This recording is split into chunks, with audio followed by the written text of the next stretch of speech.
At Shift, we talk a lot about our pattern theory, and I want to talk about how our pattern theory applies to suicidality, suicide, and self-harm. Now, obviously, very, very serious issues, really, really, really dark, sometimes scary topic for people. What we're seeing there is when we get into our pattern, whatever limiting belief it is, whatever dysfunctional need matches with that, creates this like pressure cooker. And sometimes that pressure cooker is so big and so strong and so pervasive, and it kind of eats all the options to solve it up in our perception, right? So what we do is we run out of different ways we can solve our problem. Our walnut brain can solve our problem. And it's married with like a mood of helplessness and trapped, stuck, all of that stuff. When we run out of options and our distress level is really, really high, we get into that realm of what we call the opt-out. Now, opt-outs can be things like just avoiding stuff, getting stuck on Netflix, falling down a YouTube rabbit hole when you're supposed to be doing your paper.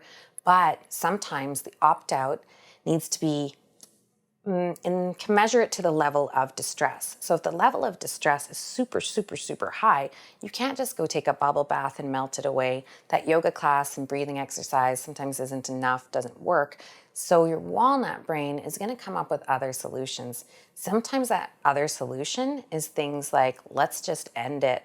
All of these suicidal things. Sometimes it's really extreme, like let's move that pain to a physical expression, self-harm. Things like that. And that's where we get the opt-out and the ultimate kind of opt-out with the suicidality. And when I say opt-out, it's not a judgment, it's the opt-out of the pressure cooker behaviors specifically and thoughts and emotions. So sometimes the opt-out that's available, the only one that that person's walnut brain, subconscious mind can come up with at that point, because the distress level is so high, is suicidality, suicidal thoughts or suicidal behaviors, or in the worst case scenario, completion.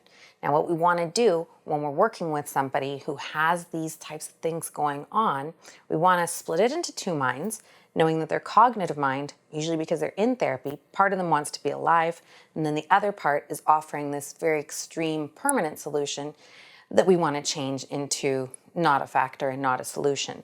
So we go back, we figure out what limiting beliefs are pushing on them to create the dysfunctional need, which is pushing on them in the form of that pressure cooker and that heightened distress level. If we go through the pressure cooker, we remove that, we remove the dysfunctional need, which we do by getting rid of the limiting belief, take that out of play, we don't have that person stuck in that cycle, and that means that that opt-out isn't the one they need to think about or use or, thank God, act on anymore. And that's how we treat suicidality, self-harm, and suicidal ideation.